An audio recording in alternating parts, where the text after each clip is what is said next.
Nation, and I came across Jim Bishop's The Day Kennedy Was Shot. At that time, my girlfriend asked me, Robert, where was Tippit shot? And I knew from the New York Times report that I'd read myself and seen Tippit dead, and his funeral was on Saturday. Now they're making it on Monday. A lot of cover-up story parts of this for different reasons. But I told her what the New York Times had said. Tippit was shot in the eye. His face was horribly disfigured. He was sealed in his casket, and nobody, not even his wife, was allowed to see the body. And on Saturday afternoon, he was buried, and guess who was at his funeral? Jack Ruby. Because Tippit was Jack Ruby's best friend and his closest contact with the Dallas Police Department. So Ruby and Tippit were a mafia criminal and a rogue cop. And I know women who knew Tippit, and when I showed one woman, Jean Hill, the lady in red, she's a famous character in the film JFK. She's wearing the red trench coat in the film. I showed her the picture, and she scowled, and she said, ugh, that's the scurv. And my friend George Michael Avica, a professor from Hartford, and I looked at each other. I said, what did you say? He said to me, I think he said she's a skeeve. I said, no, I think she said he's a scurv. And she said, skeeve, scurv, he was all of them. I didn't like him. He was mean. He beat women.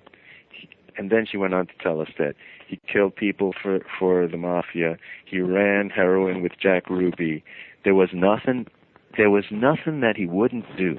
That's what Jean Hill said to me about Tippit. So this hero cop myth that they put on us or foisted on us is another part of just that, the myth.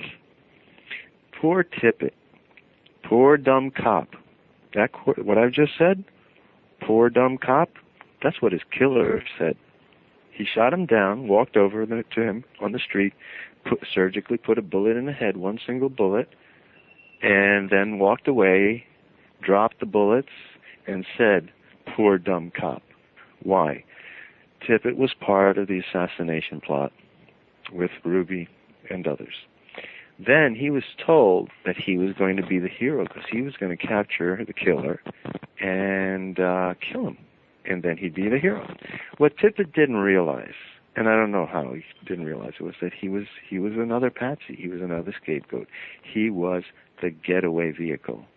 Because when I was at that conference in Chicago, before 200 of the world's top experts, there was a question and answer period, and I stood up and I said, I have a question.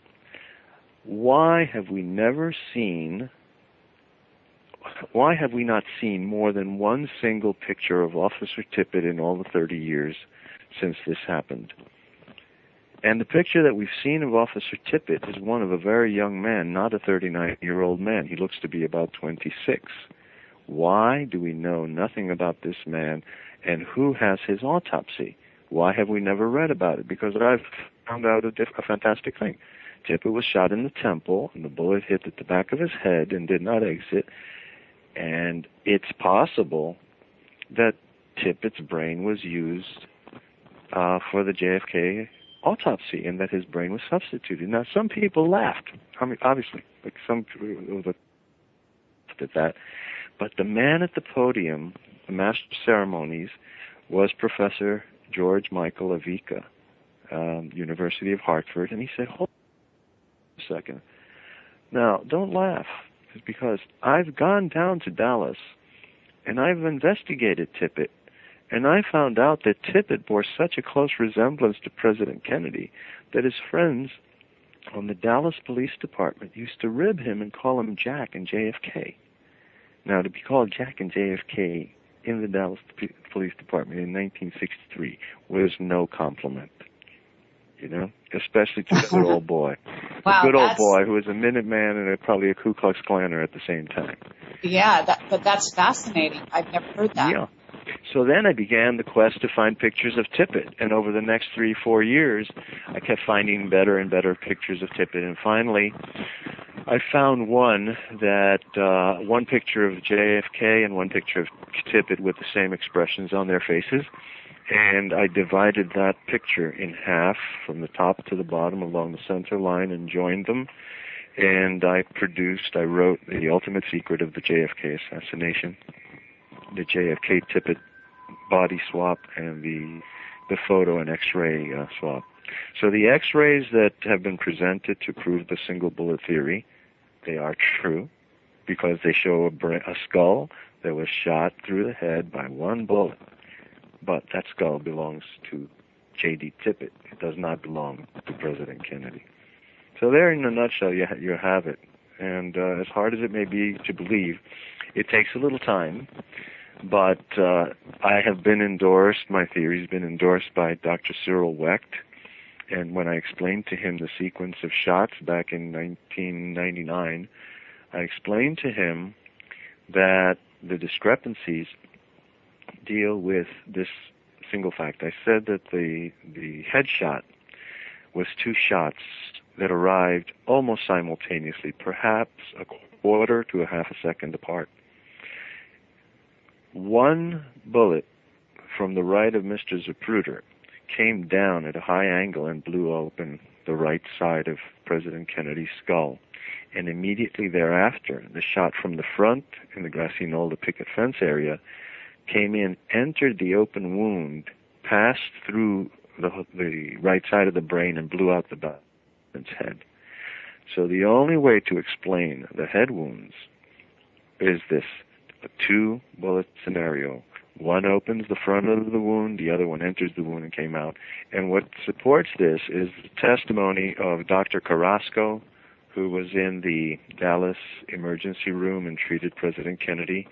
He was asked during the Warren Commission inquiry, they said to him, did the wound look like a wound of entry or a wound of exit? And he said, it looked like both. You know, and when it seemed like he was describing a bullet that made a U-turn inside the head and went back out.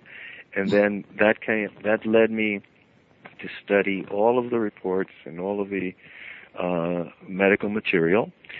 And at the end of the conference in Chicago, when I asked that unusual question, now I had no idea that Tippit looked like President Kennedy until that time when Professor Avica gave me that information. I had only supposed that the brain had been swapped. At the end of that conference, a gentleman came over to me, Dan DuPont, in North Hollywood, California, and he said to me, Mr. Morningstar, I heard I'd like to help you. I have Tippit's autopsy report. And I said, what?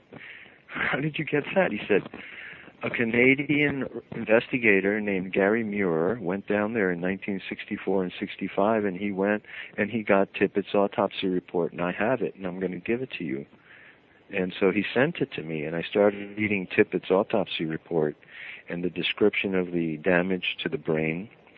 And as I was going through that, my eyes popped, because what I was reading, the description that Errol Rose gave of the damage to Tippit's brain, paraphrased what the Warren Commission autopsists told about the damage to President Kennedy's brain.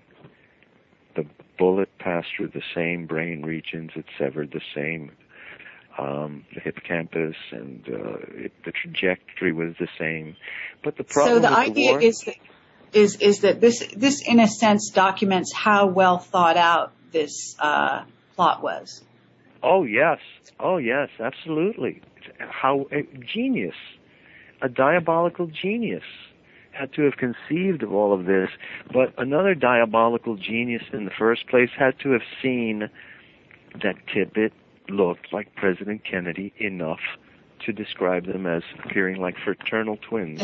The difference between Tippit and President Kennedy primarily was above the brow, in that Tippit had darker hair, darker, wavier hair. He had a receding hairline, and this, what I'm telling you now, explains the need for those medical alterations of the body to make the hairline look like President Kennedy's, because you had a man with a receding, balding hairline, and you had a man with a full head of hair.